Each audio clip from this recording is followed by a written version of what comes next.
Hello friends, स्वागत है आपका हमारे चैनल पर। आज हम साबूदाना और मूंगफली को पीस के उपवास स्पेशल ऐसा नाश्ता बनाएंगे जो बहुत ही कम सामग्री से, बहुत ही कम मेहनत में झटपट से बनके तैयार हो जाता है।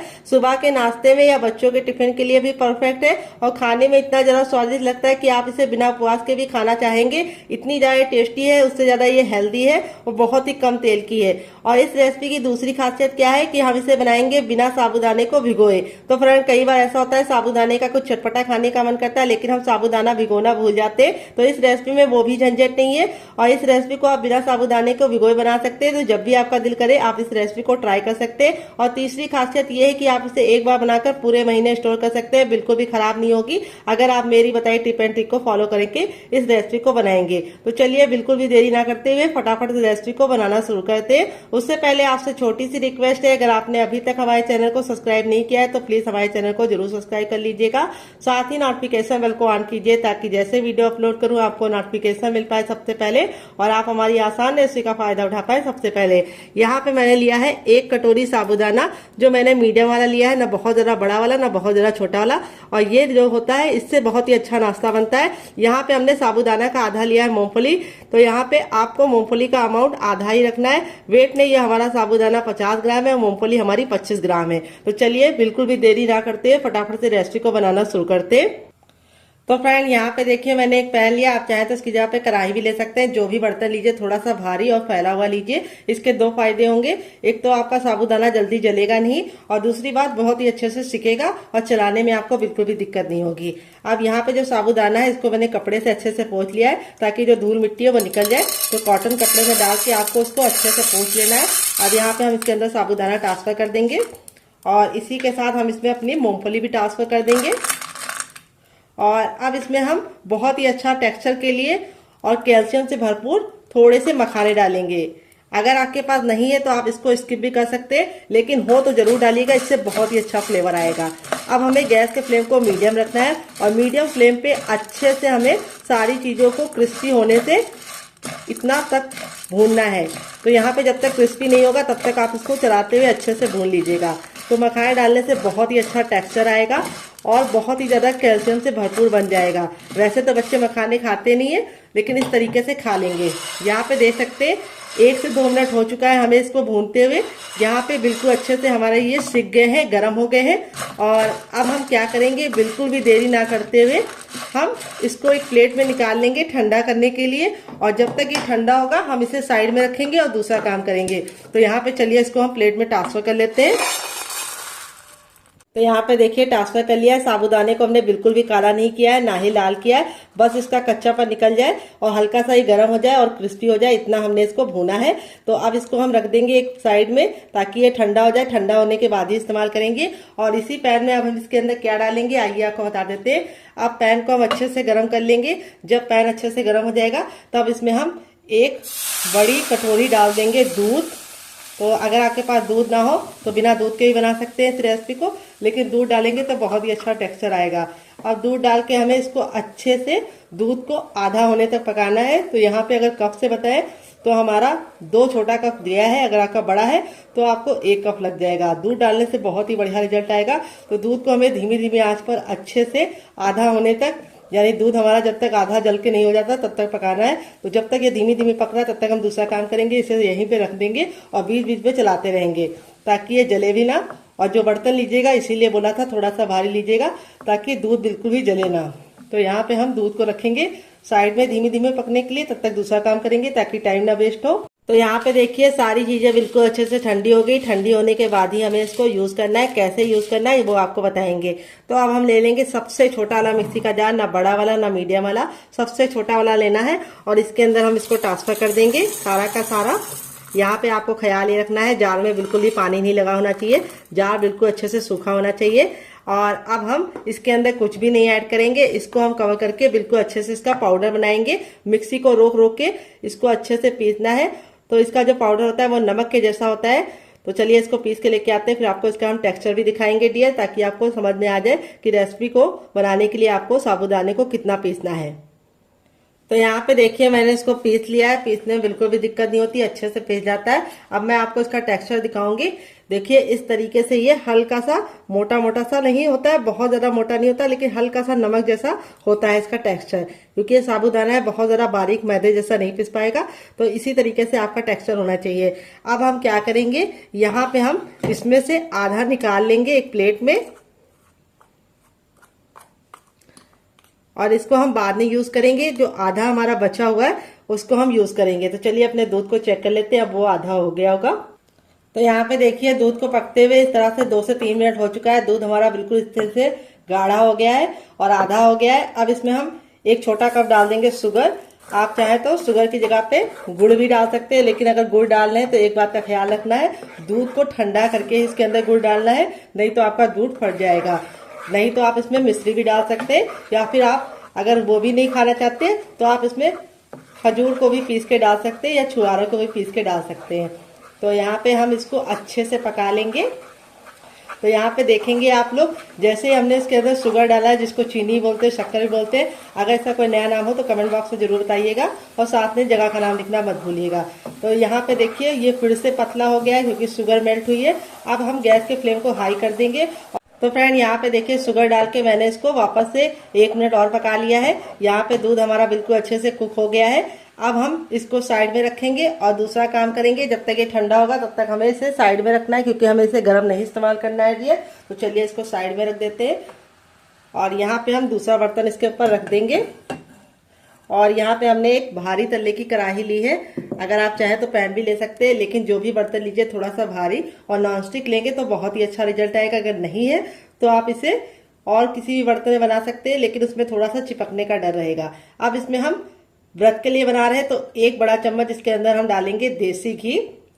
अगर आपके पास देसी घी ना हो तो आप इसकी जगह पे रिफाइंड ऑयल का भी इस्तेमाल कर सकते हैं। कई लोग व्रत में खा लेते हैं, आप खाते हैं या नहीं कमेंट बॉक्स में जरूर बताइएगा। तो यहाँ पे अगर छोटे चम्मच से नापेंगे तो 4 चम्मच हमने देसी घी डाला है। घी को हमें अच्छे से मेल्ट कर लेना है। घी डालने से बहुत ही अच्छा खुशबू भी आएगा, टेस्ट भी आएगा, और रेसिपी लंबे समय तक खराब नहीं होगी। रिफाइंड वाली खराब होने का डर रहता है। यहाँ पे हमारा घी अच्छे से मेल्ट हो चुका है। यहाँ पे हमें बिल्कुल भी इसको गर्म नहीं करना है बहुत ज्यादा। और जो हमने ये पाउडर बना के रखा था वो हम इसके अंदर ट्रांसफर कर देंगे, और ट्रांसफर करने के बाद हम इसको अच्छे से भूनेंगे। यहाँ पे हमें धीमी धीमी आंच पे अच्छे से भूनना है। अगर आप चाहें तो इसे बिना भूने भी बना सकते हैं, लेकिन भून के बनाएंगे तो उसमें एक बहुत ही अच्छा सा टेस्ट भी आएगा, एक सोनापन भी आएगा, और रेसिपी लंबे समय तक खराब नहीं होगी। ये रेसिपी आप एक बार मेरे कहने पे जरूर बना के खाइएगा, आपको खा के मजा आ जाएगा। तो यहाँ पे हमें कंटिन्यू चलाते हुए अच्छे से इसको भून लेना है। जब तक कि हमारा ये बिल्कुल अच्छे से भून नहीं जाता है तब तक हमें इसे चलाना है, छोड़ के जाने की गलती नहीं करनी है। तो फ्रेंड आप हमारी ये मजेदार सी रेसिपी कहाँ से देख रहे हैं जल्दी से कमेंट बॉक्स में कमेंट करके बताइए, और साथ में जगह का नाम लिखना मत भूलिएगा। यहाँ पे देखिए 1 से 2 मिनट हो चुका है इसको हमें कंटिन्यू चलाते हुए, और बिल्कुल अच्छे से ये भुन गया है। बहुत ही प्यारी सी खुशबू आ गई है। यहाँ पे हमें इसके ऊपर कोई भी कलर नहीं लाना है, ना इसको लाल करना है, बस हमें इसको अच्छा सा भून लेना है। इस स्टेज पे जो हमने दूध बना के रखा था वो हम सारा का सारा ऐड कर देंगे। और दूध ऐड करते समय आपको ख्याल ये रखना है कि आपको थोड़ा सा संभल के काम करना है, क्योंकि दूध के जो छींटे हैं वो ऊपर की तरफ आते हैं। तो यहाँ पे देखिए इस तरह से डाल के अच्छे से मिक्स कर लेना है। तो मुश्किल से 1 से 2 मिनट का टाइम लगेगा इसको मिक्स करने में। यहाँ पे देखिए कितने अच्छे से दाने दानेदार इस तरह से हमारा ये बन रहा है। आप इस स्टेज पे आप इसमें कुछ मेवे डाल सकते हैं। तो मैं थोड़े से इसमें डालूंगी काजू। तो यहाँ पे मैंने 5 से 6 काजू को मोटा मोटा कट कर लिया है, और इसको डाल के अच्छे से मिक्स कर देंगे। आप मीठा अपने हिसाब से रख सकते हैं। मैंने मीठा ऐसा रखा है कि बहुत ज़रा जो मीठे लवर होंगे उनको भी कोई दिक्कत नहीं होगी, और जो कम खाते हैं उनको भी ज़रा दिक्कत नहीं होगी। मैंने बीच का मीठा रखा है। मीठा अपने हिसाब से रख सकते हैं। यहाँ पे आपको वापस से पकाना है। अब हम इसको बहुत ही अच्छा सा टेक्सचर देने के लिए इसके अंदर अपनी एक फेवरेट चीज डालेंगे। क्या है आइए आपको बता देते हैं। तो फ्रेंड वो है हमारा नारियल का बुरादा, जिसको ग्रेटेड नारियल भी बोलते हैं। तो अगर आपके पास नारियल का बुरादा ना हो तो आप इसमें कोई और ड्राई फ्रूट भी डाल सकते हैं, लेकिन मुझे काफी ज्यादा पसंद है नारियल, तो इसीलिए मैंने डाला है। और व्रत में आप इसे खा भी सकते हैं। आप इसमें और ड्राई फ्रूट भी ऐड कर सकते हैं, जैसे आप इसमें पिस्ता ऐड कर सकते हैं। यहाँ पे इसका टेक्सचर आप लोग देख सकते हैं कितना बेहतरीन आया है। अब हम इसको वापस से 1 मिनट के लिए और भूनेंगे ताकि जो घी हमारा है बिल्कुल अच्छे से छूट जाए। तो फ्रेंड 1 मिनट वापस से मैंने इसको पका लिया है, यानी भून लिया है। यहाँ पे देखिए घी बिल्कुल अच्छे से सेपरेट हो रहा है और इस तरह से इसको बहुत ही अच्छा सा टेक्सचर मिल गया है। इससे ज़्यादा हमें इसे नहीं पकाना है। अब चलिए इसको फटाफट जमाने के लिए आगे का इंतजाम करते हैं। तो यहाँ पे देखिए मैंने एक ट्रे ले ली है। इसके अंदर घी लगाने की बिल्कुल भी जरूरत नहीं है, क्योंकि हमारा ये बिल्कुल अच्छे से घी छोड़ दिया है। तो यहाँ पे हमें एक्स्ट्रा घी लगाने की कोई भी जरूरत नहीं पड़ेगी। अब इसको हम यहाँ पे ट्रांसफर कर देंगे और ट्रांसफर करने के बाद अब इसको हम सेट करेंगे। आप चाहें तो इसे किसी भी शेप में बना सकते हैं, आप चाहें तो इसको पेड़े भी बना सकते हैं, लेकिन मैं इसको इस तरह से अच्छे से लगा दूंगी। तो देखिए हल्का सा जल रहा है, तो आपको कटोरी का सहारा लेना पड़ेगा और इस तरह से इसको टैप टैप करना पड़ेगा। ये जो साबूदाने की बर्फी है ये पूरे महीने खराब नहीं होगी अगर आप मेरी टिप एंड ट्रिक को फॉलो करके बनाएंगे। और दूसरी बात, ये खाने में बहुत ज्यादा टेस्टी लगती है। थोड़े थोड़े इसके अंदर आपको कलाकंद का फ्लेवर आएगा। तो यहाँ पे देखिए इस तरह से हमने इसको कर लिया है। अब हम इसको इस तरह से बराबर कर लेंगे और अब इसके ऊपर हम थोड़ी सी गार्निशिंग करेंगे। क्या क्या डालेंगे आइए आपको बताते हैं। तो यहाँ पे देखिए मैंने सिल्वर के वर्क ले लिए हैं। अगर आप चाहें तो इसको भी लगा सकते हैं। अगर आप नहीं खाते हैं व्रत में तो आप इसको हटा दीजिए। आप इसकी जगह पे कोई भी ड्राई फ्रूट लगा सकते हैं। तो यहाँ पे मैं इसको गार्निशिंग के लिए लगा रही हूँ। आप चाहें तो हटा भी सकते हैं डियर, कोई वो जरूरी नहीं कि आपको भी लगाना है। अब यहाँ पे हम इसके ऊपर लगाएंगे थोड़े थोड़े से बादाम, लेकिन उससे पहले हम इसकी कटिंग करेंगे। तो टेक्सचर आप लोग देख सकते हैं कितना ज्यादा हमारा स्मूथ आया है बर्फी का। और इस तरह से आपको इसके कट कर लेना है। इसका साइज आप अपने हिसाब से रख सकते हैं, जितना बड़ा आपको चाहिए आप रख सकते हैं। अब यहाँ पे हम लगा देंगे अपने बादाम को। तो आप चाहे तो फुल भी लगा सकते हैं, हाफ भी लगा सकते हैं। तो देखिए कुछ को मैंने इस तरह से रखा है, इस तरह से लगा दूंगी। और कुछ को आप चाहे तो इसकी जगह पे पिस्ता भी लगा सकते हैं, या फिर आप इसमें काजू को ही डाल के लगा सकते हैं। यहाँ पे देख लीजिए। अब इसको हम 5 मिनट के लिए छोड़ देंगे ताकि ये सेट हो जाए। 5 मिनट में बिल्कुल अच्छे से सेट हो जाएगी। फिर हम आपको इसका टेक्सचर दिखाएंगे। तो फ्रेंड 5 मिनट हो चुका है इसको हमें रखे हुए। अब मैं आपको इसका टेक्सचर दिखाऊंगी कितने आसानी से ये निकल जा रही है। यहाँ पे हमने कोई भी इसके अंदर घी नहीं लगाया था। यहाँ पे देख सकते हैं कितनी ज्यादा सॉफ्ट बनी है।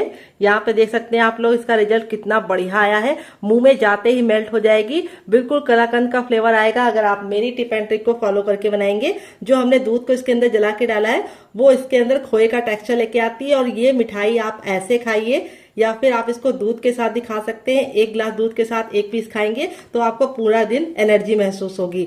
तो यहाँ पे देखिए अब मैं आपको दूसरा पीस भी निकाल के दिखाती हूँ। मिठाई हमारी अभी सिर्फ 5 ही मिनट में बिल्कुल अच्छे से सेट हो चुकी है। कितनी बढ़िया लग रही है, खूबसूरत लग रही है। और टेक्सचर आप लोग देख सकते हैं कितना गजब का टेक्सचर आया है। मार्केट में कई बार मिठाई लेके आते हैं लेकिन उसे नवरात्रि में खाने का मन नहीं होता है, क्योंकि वो कैसी बनी होती है हमें पता नहीं होता है। तो इस मिठाई को आप बना के जरूर खाइएगा। साबूदाने की ये मिठाई खाने में बहुत ही ज्यादा टेस्टी होने के साथ साथ बनाने में बहुत ही आसान है। आपका भी टेक्सचर ऐसे ही आएगा, बिल्कुल भी ये हार्ड नहीं पड़ेगी। बच्चे बुजुर्ग सभी से खा पाएंगे और इसके सामने आप बाहर की मिठाई भी भूल जाएंगे। तो इस रेसिपी को जरूर ट्राई कीजिएगा, आपको खा के मजा आ जाएगा। तो आप चाहे तो इसको पेड़े का शेप भी दे सकते हैं। तो देखिए कितनी जरा नाजुक है, टूट रही है फटाफट से। तो आप चाहे तो इसको इस तरह से पेड़ा भी बना सकते हैं। तो अब मैं आपको इसका पेड़ा बना के दिखाऊंगी। तो देखिए इस तरह से मिश्रण को आपको लेना है और इसको अच्छे से चिकना कर लेना है। और चिकना करने के बाद आपको इस तरह से इसको हल्का सा चपटा करके हल्का हल्का सा साइड से कर देना है। ये देखिए इस तरह से करने के बाद आप इसके ऊपर लगा दीजिए बादाम। तो ये पेड़ा बन के रेडी हो जाएगी। और अगर आप बादाम नहीं लगाना चाहते तो आप इसमें पिस्ता भी लगा सकते हैं और आप चाहें तो इसके लड्डू भी बना सकते हैं। इस तरह से लड्डू बनाइए गोल गोल से और थोड़ा सा सूखे नारियल के बुरादे में कोट कर दीजिए। कोई नहीं जान पाएगा कि आपने इसे घर में बनाया है। बहुत ही गजब की मिठाई बनती है। तो प्लीज मेरी मिठाई की रेसिपी में अगर आपको कुछ भी अच्छा लग रहा हो तो 1 लाइक जरूर दीजिएगा। मैंने आपको दिखाने के लिए इस तरह से पूरी मिठाई को कर दिया है ताकि आपको टेक्सचर समझ में आए। ऐसा ना हो कि आपको लगे कि हार्ड होगी, हार्ड बिल्कुल भी नहीं होगी, चाहे आप भी खाइए चाहे आप थोड़ी देर बाद खाइए। तो चलिए इस मिठाई की रेसिपी को हम साइड में रखते हैं और दूसरी रेसिपी की तरफ बढ़ते हैं। आपको दोनों में से कौन सी रेसिपी ज्यादा पसंद आई कमेंट बॉक्स में जरूर बताइएगा, और मेरी रेसिपी में आपको कुछ भी अच्छा लगे तो प्लीज एक लाइक जरूर दीजिएगा मेरी मेहनत को, और इस मिठाई की रेसिपी को जरूर ट्राई कीजिएगा जो काफी ज्यादा यूनिक है और कम सामान में बनकर रेडी हो जाती है। छोटा वाला मिक्सी का जार ले लिया है और अब इसके अंदर हम क्या डालेंगे, ढेर सारा हरा धनिया डालेंगे। तो यहाँ पे देखिए मैंने डंठल के साथ डाला है, डंठल को मत निकालना है, इसमें बहुत ही अच्छा सा टेस्ट आता है। फिर इसके बाद हम इसमें डालेंगे 2 ग्रीन चिली जो हम इस तरीके से तोड़कर डालेंगे। तो हम बना रहे हैं बहुत ही चटपटी सी चटनी जो व्रत में बहुत ही ज़्यादा मज़ेदार लगेगी। फिर इसके बाद हम इसमें डालें ½ टीस्पून तक जीरा। तो यहाँ पे कच्चा और भुना दोनों जीरा आप ले सकते हैं, तो मैंने कच्चा लिया, आप भुना हुआ भी ले सकते हैं। यहाँ पे हमने 1 चम्मच लिया है सिंगदाना जिसको मूंगफली बोलते हैं, तो यहाँ पे मैंने इसको भून के लिया है, इसको आपको कच्चा नहीं लेना है। तो यहाँ पे अब इसके अंदर हम डालेंगे 1 चम्मच ग्रेटेड नारियल, तो जिससे बहुत ही अच्छा सा टेक्सचर आएगा चटनी में।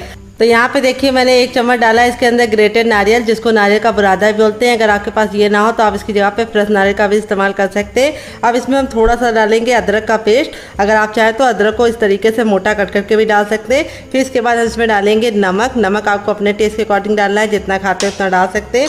फिर इसके बाद हम इसमें 2 से 3 चम्मच पानी डाल लेंगे, ज़्यादा पानी नहीं डालना है। और यहाँ पे देखिए इस तरीके से पानी डालने के बाद अब इसको हम बिल्कुल अच्छे से पीस लेंगे। तो चलिए पीस के लेके आते हैं, फिर आपको दिखाते हैं।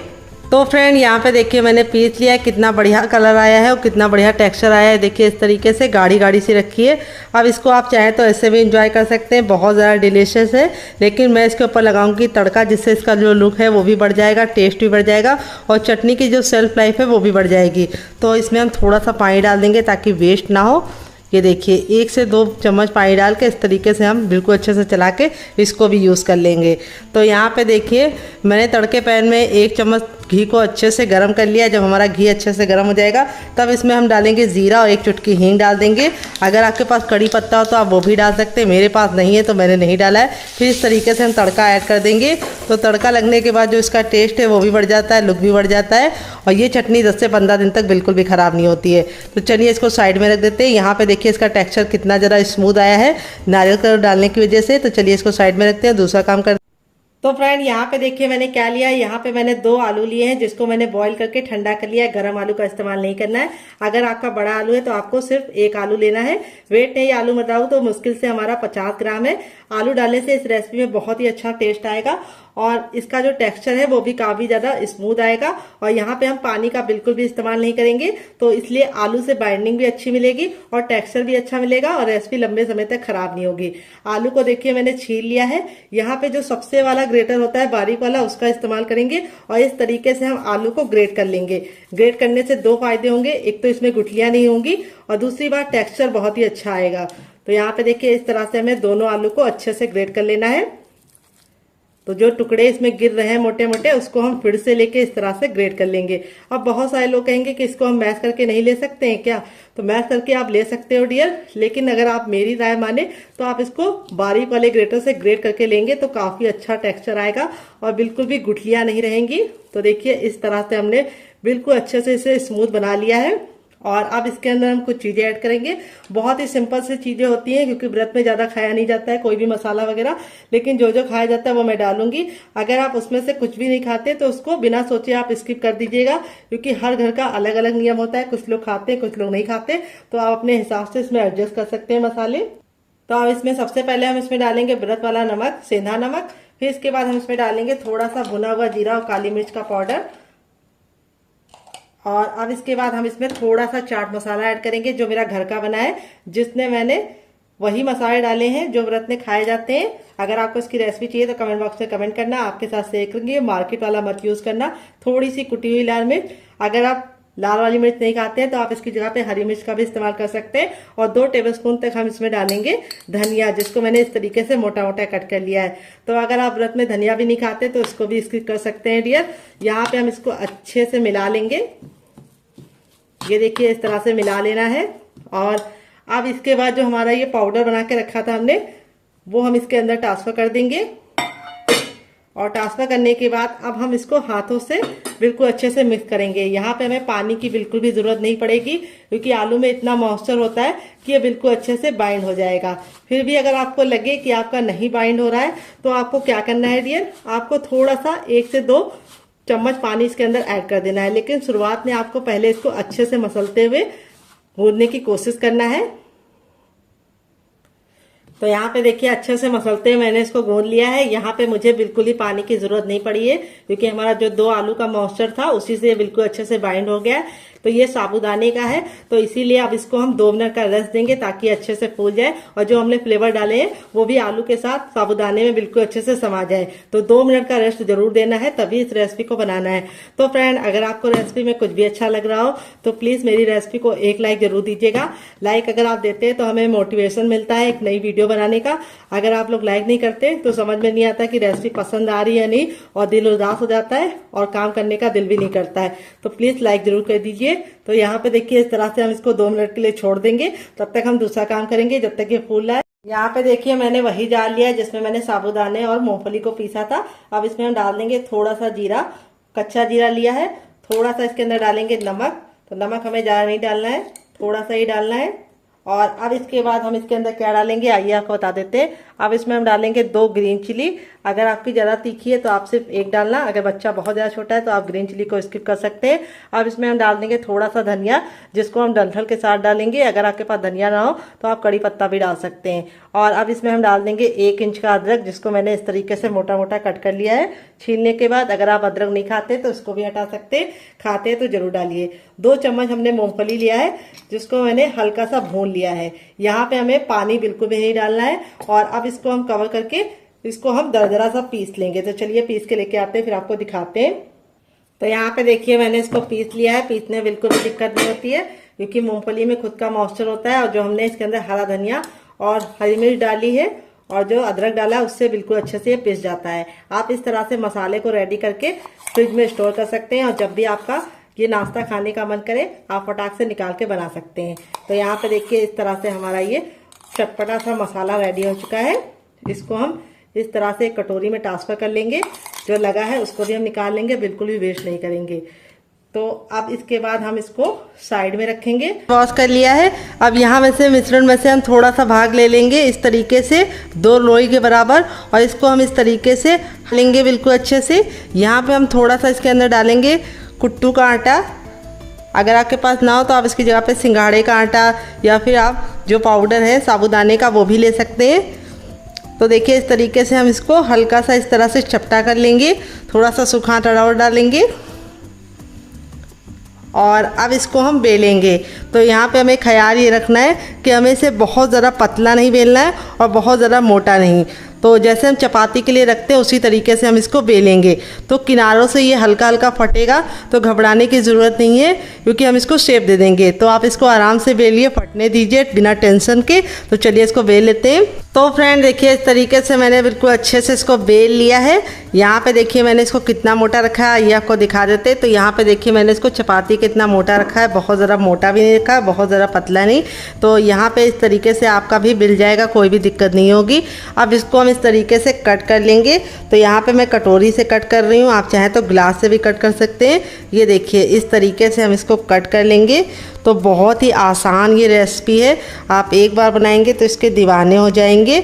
और इस तरीके से आप कट कर लेंगे तो आप एक बार में फटाफट जल्दी जल्दी बना पाएंगे। तो देखिए इसकी जो थिकनेस है वो मैंने इस तरीके से रखी है, बहुत ज़्यादा मोटा है ना बहुत ज़्यादा पतला है। और ये जो एक्स्ट्रा आटा बचेगा इसको हम निकाल लेंगे और फिर से बना लेंगे। तो चलिए 7 से 8 बना लेते हैं, फिर आपसे मिलते हैं। तो फ्रेंड देखिए इस तरीके से पहला बैच मैंने बना लिया। आप इस तरीके से बना के इसे हवाबंद डिब्बे में भर के रख सकते हैं। जब आपका दिल करे व्रत में खाने का, आप इसे निकाल के गर्मा गर्म तल के खा सकते हैं। आप इसे बच्चों को टिफिन बॉक्स और पति को लंच बॉक्स में दे सकते हैं। बहुत ज़्यादा हेल्दी है और बनाने में बहुत ज़्यादा आसान है। तो चलिए चलते हैं इसको बनाने के प्रोसेस की तरफ। देते हैं बहुत ही मज़ेदार सी टिप एंड ट्रिक, जिससे ये बिल्कुल भी फटेगी नहीं और फूली फूली सी बनेगी। तो चलिए आपको बताते हैं। तो फ्रेंड आ गए हैं गैस की तरफ। यहाँ पे देखिए मैंने एक कढ़ाई ली है, आप चाहें तो पैन भी ले सकते हैं, जो भी बर्तन लीजिए थोड़ा सा भारी और फैला हुआ लीजिए। तो यहाँ पे मैंने घी को अच्छे से गर्म कर लिया है। जब हमारा घी गर्म हो जाएगा तो इस तरीके से चेक करेंगे, हथेली को ऊपर रखेंगे। अगर आपको गर्माहट महसूस हो रही तो समझ जाइए गर्म हो चुका है। और जब गर्म हो जाएगा तो इस तरीके से डाल देंगे। यहाँ पर हमें इसको डालते ही तुरंत पलटने की गलती नहीं करनी है, और एक बार में उतनी ही डालनी है जितनी कि हम इसको पलटे तो चिपके ना आपस में। और इस तरीके से डालने के बाद इसको हम इस तरह से कड़छी से हल्का सा दबा देंगे, जिससे क्या होगा ये बहुत ही अच्छे से फूली फूली सी बनेगी। और अब इसको हम इस तरीके से पलट देंगे। देख लीजिए कितना ज़रा खूबसूरत सा कलर आ रहा है और कितनी ज़रा गुब्बारे जैसी फूली फूली सी बन रही है। आपका रिजल्ट भी ऐसे ही आएगा अगर आप मेरी टिप एंड ट्रिक को फॉलो करके इस रेसिपी को बनाएंगे। तो यहाँ पर आलू डालने की वजह से इसका बहुत ही प्यारा सा कलर आता है। तो इसको सिकने में बहुत ही कम टाइम लगता है, क्योंकि हमने जो साबूदाने का पाउडर था उसको पका के लिया है, आलू भी हमारा पका हुआ है, तो इसको पकाने में बिल्कुल भी टाइम नहीं लगता है। तो देखिए इस तरीके से हमारी मुश्किल से 2 मिनट में ये बन के रेडी हो चुकी है। इस तरीके से हम इसको साइड में निकाल लेंगे। यहाँ पे इस तरह से आप इसको साइड में करेंगे ताकि जो एक्स्ट्रा तेल है वापस इसी में चला जाए। देखिए कितनी ज़्यादा फूली फूली सी बननी है और कितनी ज़्यादा खस्ता बननी वो आपको हम दिखाएंगे। तो इसका कलर बहुत ज़्यादा डार्क मत करना, नहीं तो अच्छा नहीं लगेगा। दोबारा बनाने के लिए हमें घी को फिर से गर्म कर लेना है और सेम पहले वाले की तरह बाकी बना लेंगे। तो फ्रेंड बनकर रेडी हो चुकी है हमारी साबूदाने की फूली फूली सी पूड़ी। देख लीजिए इसका फाइनल जो कितना ज़रा खूबसूरत लग रहा है, जितना ज़रा देखने में खूबसूरत लग रहा है खाने में ज़रा क्रिस्पी है। ये देखिए कितनी ज़रा फूली फूली और क्रिस्पी बनी है। इसका मतलब ये नहीं अंदर से हार्ड है, अंदर से बिल्कुल सॉफ्ट है, बिल्कुल करारी और खस्ता है। और ये वाली चटनी के साथ जो इसका कॉम्बिनेशन है वो इतना ज़्यादा टेस्टी लगता है कि आप एक बार इसको खा लेंगे तो जब भी पूड़ी बनाएंगे इसके साथ चटनी जरूर बनाएंगे, इसकी मैं गारंटी लेती हूँ। कैसी लगी आपको हमारी मज़ेदार सी पूड़ी की रेसिपी कमेंट बॉक्स में ज़रूर बताना। आप इसे बच्चों को टिफिन बॉक्स में देना चाहते हैं तो आप इसे केचप के साथ सर्व कर सकते हैं। अगर आपको होममेड केचप की रेसिपी चाहिए तो कमेंट बॉक्स में कमेंट करना, आपके साथ शेयर करेंगे। यहाँ पर पूड़ी बहुत ज़्यादा सॉफ्ट बनी है और बिल्कुल गजब की बनी है। आप एक बार बनाएंगे तो इसके दीवाने हो जाएंगे। तो चलिए इसको साइड में रख देते हैं और अब आपको पराठा बना के दिखाते हैं। अगर आपको रेसिपी में कुछ भी अच्छा लग रहा हो तो प्लीज़ एक लाइक ज़रूर देना और मेरी मेहनत को सफल बनाना। अगर आप हमारे चैनल पर पहली बार आए हैं तो हमारे चैनल को जरूर सब्सक्राइब करना। तो चलिए इसको साइड में रखते हैं और अपने आटे को चेक कर लेंगे। तो यहाँ पे देखिए जो हमारा आटा था बिल्कुल अच्छे से हो गया है सेट। और अब इसको हम थोड़ा सा मसलेंगे, मसल के हल्का सा गूंद लेंगे, जिससे इसका टेक्सचर बहुत ही अच्छा आएगा। तो जब आपने देखा था तो इस तरह से ये थोड़ा सा हार्ड था, लेकिन जैसे आलू ने अपना मॉइस्चर छोड़ा है ये फूल भी गया है और अच्छे से सॉफ्ट भी हो गया है। अगर आपको लगे बहुत ज़्यादा ये सॉफ्ट है तो आप इसमें थोड़ा सा साबूदाने को फिर से पीस के डाल सकते हैं या फिर कुट्टू का आटा भी डाल सकते हैं। तो अब हम इसको बनाना शुरू करेंगे। बनाने से पहले हमें क्या करना है, हाथ को अच्छे से वॉश कर लेना है ताकि अच्छा सा शेप है। तो चलिए हाथ को वॉश करके लेके आते हैं, फिर आपसे मिलते हैं। तो यहाँ पे देखिए हाथों को अच्छे से वॉश कर लिया है। अब इसमें हम थोड़ा सा घी लगा लेंगे गरम करके। आप चाहे तो ऑयल भी लगा सकते हैं, रिफाइंड ऑयल का भी इस्तेमाल कर सकते हैं। यहाँ पे अब इसमें से हम थोड़ा सा पोर्शन लेंगे। ये देखिए कितना बढ़िया तरीके से सॉफ्ट है और इसको हम गोला बना लेंगे। और अब मैं आपको इसको चकले पे रख के परफेक्ट शेप बनाना बताऊंगी। तो चकले पे हम थोड़ा सा लगाएंगे ऑयल, आप घी और बटर भी लगा सकते हैं। तो यहाँ पे मैं रिफाइंड ऑयल का इस्तेमाल कर रही हूँ। हमारी तरफ खा लिया जाता है, आपकी तरफ खाया नहीं जाता हो तो आप देसी घी का इस्तेमाल कीजिए। अब देखिए कितने अच्छे से ये सॉफ्ट है। अब हम इसको इस तरह से फैला लेंगे। ये देखिए इस तरह से फैलाने के बाद अब जो हमारा चटपटा वाला मसाला था वो हम इसके अंदर रख देंगे। आप इसमें आलू का मसाला भी फिल कर सकते हैं। ये देखिए इस तरह से हमें रख देना है और अब हम इसको उठा के इस तरह से अटैच कर देंगे। तो ये हमारा गुजिया का शेप रेडी हो गया है। आप चाहें तो इसको कटलेट का शेप भी दे सकते हैं। तो देखिए इस तरह से हमने गुजिया बना लिया है। अब मैं आपको इसको दूसरा शेप बनाना बताऊंगी। तो इसको हम साइड में रखेंगे, फिर से हम थोड़ा सा मिश्रण ले लेंगे और इसको हम अच्छे से गोल करेंगे। और गोल करने के बाद इस तरह से हम चपटा कर लेंगे। ये देखिए बहुत ही आसानी से ये हो जाता है। अब यहाँ पे हमारी जो स्टफिंग थी उसको हम ले लेंगे और इसके अंदर बीच में रखेंगे। ये स्टफिंग इतनी ज़्यादा चटपटी होती है कि इसको डालने के बाद आपको खा के मज़ा आ जाएगा। तो देखिए इस तरह से हम इसको गोला रेडी कर लेंगे। तो चाहे तो आप गोला बना सकते हैं, लेकिन मैं इसको इस तरह से कटलेट का शेप दूंगी। तो ये स्टफिंग वाला नाश्ता बहुत ही ज़्यादा टेस्टी लगता है। आप एक बार साबूदाने की इस रेसिपी को मेरे कहने पे जरूर ट्राई कीजिएगा। तो चलिए बाकी बना लेते हैं एक, फिर आपसे मिलते हैं।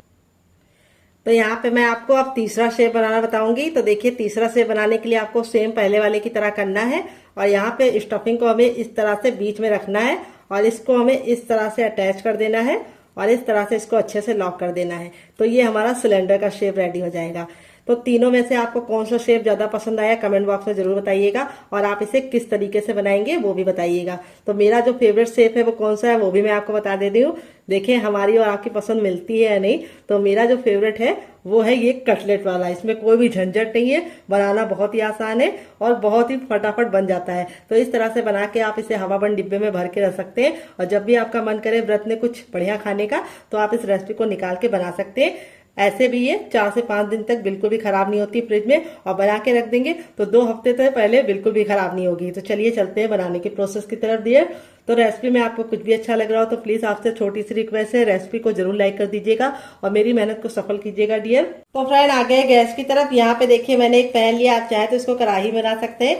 जो भी बर्तन लीजिए थोड़ा सा भारी और फैला हुआ लीजिए। यहाँ पे इसके अंदर मैंने डाला है मूंगफली का तेल। अगर आप मूंगफली का तेल नहीं पाते हैं या आपकी तरफ नहीं मिलता है तो आप इसको घी में भी बना सकते हैं, लेकिन मूंगफली के तेल में ये बहुत ही अच्छा टेस्टी बनता है। तो मेरे पास तो था तो मैंने मूंगफली का तेल लिया, नहीं है तो आप इसको हटा सकते हैं। आप इसकी जगह पे रिफाइंड ऑयल भी ले सकते हैं। तो यहाँ पे हम तेल को बिल्कुल अच्छे से गर्म कर लेंगे। जब तक तेल गर्म नहीं होगा हमें कुछ भी नहीं करना है। जैसे ही तेल गर्म हो जाएगा अपने तैयार नाश्ते को हम इसके अंदर डालेंगे।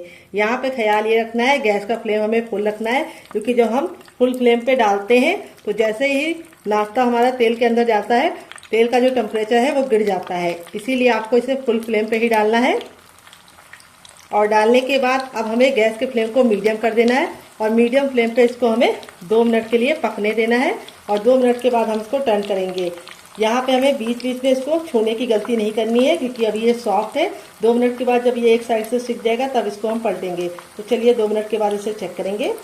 तो फ्रेंड 2 मिनट हो चुका है इसको पकते हुए। अब एक चम्मच ले लेंगे और इस तरीके से इसके ऊपर थोड़ा थोड़ा सा ऑयल डालेंगे, जिससे क्या होगा जब इसको हम पलटेंगे तो बिल्कुल भी इसका शेप नहीं बेकार होगा और दूसरी बात इसका जो शेप है वो परफेक्ट बना रहेगा और दूसरी बात पलटने में कोई भी दिक्कत नहीं होगी। अब हम इसको पलट देंगे। ये देखिए कितना प्यारा सा गोल्डन सा कलर आ चुका है और इस तरह से पलटने के बाद हम इसको दूसरे साइड भी 2 मिनट पकाएंगे। टोटल इस रेसिपी को बनने में 4 मिनट का टाइम लगेगा और आप इसके सामने मार्केट के समोसा और कचौड़ी भूल जाएंगे।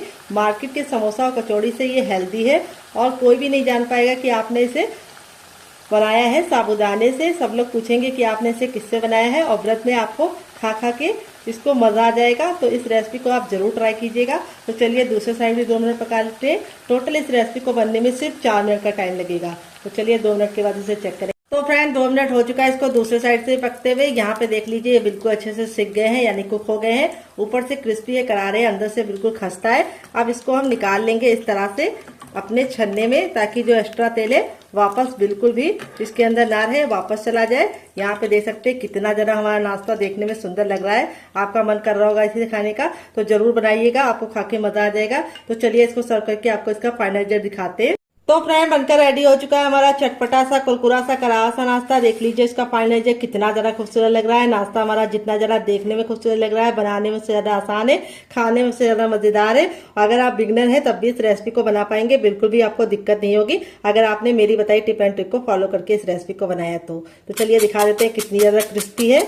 यहाँ पे देखिए बिल्कुल भी ऑयली नहीं है। इस तरीके से देखिए हथेली पे प्रेस कर रहे हैं तो बिल्कुल भी ऑयल नहीं नजर आ रहा है, क्योंकि हमने इसको भून के बनाया है। अगर आप भून के नहीं बनाएंगे, ऐसे ही बना देंगे तो वो बहुत ही ज्यादा ऑयली होगा। ये देखिए कितना जरा खस्ता है। यहाँ पे देखिए कितने अच्छे से कुक हुआ है और स्टफिंग कितने बराबर से फिल है। और इस वाली चटनी के साथ जो इसका कॉम्बिनेशन है वो अलग ही लेवल का है। आप एक बार इस नाश्ते को इस चटनी के साथ चख लेंगे तो जब भी नाश्ता बनाएंगे चटनी जरूर बनाएंगे, इसकी मैं गारंटी लेती हूँ। अगर आप चटनी नहीं बनाना चाहते तो आप इसे केचप के साथ भी इंजॉय कर सकते हैं। अगर आपको होममेड केचप की रेसिपी चाहिए तो कमेंट बॉक्स में कमेंट करना, मैं आपके साथ शेयर करूंगी। बहुत ही आसान रेसिपी है। तो चलिए हम अपना गुजिया वाला भी शेप दिखा देते हैं। ये भी बहुत ही कमाल का बना है और एकदम खस्ता। स्टफिंग देखिए कितने बराबर से फिल है। आपका रिजल्ट भी ऐसे ही आएगा अगर आप मेरी टिप एंड ट्रिक को फॉलो करके इस रेसिपी को बनाएंगे तो अगर आप व्रत के लिए नहीं बना रहे तो आप इसे केचप के साथ, मोमोज चटनी के साथ, या फिर आप इसको शेजवान चटनी के साथ भी खा सकते हैं। तो फ्रेंड, ये रेसिपी आप एक बार बनाकर लंबे समय तक स्टोर कर सकते हैं, क्योंकि हमने इसके अंदर कोई भी स्टफिंग ऐसी नहीं डाली है जो खराब हो जाएगी। मूंगफली को भी हमने अच्छे से भून के डाला है, तो ये रेसिपी बहुत ही कमाल की है। तो चलिए, मुझसे तो वेट नहीं हो रहा है, मैं जा रही हूँ इसे एंजॉय करने। आप भी बनाइए, खाइए, अपनी फैमिली वालों को खिलाइए। और रेसिपी में आपको क्या अच्छा लगा, पहली वाली या दूसरी वाली, कोई भी रेसिपी आपको पसंद आई हो तो प्लीज मेरी मेहनत को एक लाइक जरूर देना और फैमिली एंड फ्रेंड के साथ इस रेसिपी को दिल खोल के शेयर करना। तो चलिए, मिलते हैं नेक्स्ट वीडियो में, तब तक अपना ख्याल रखिए। बहुत ही कमाल की हमारी रेसिपी बनी है। Love you all, bye and take care.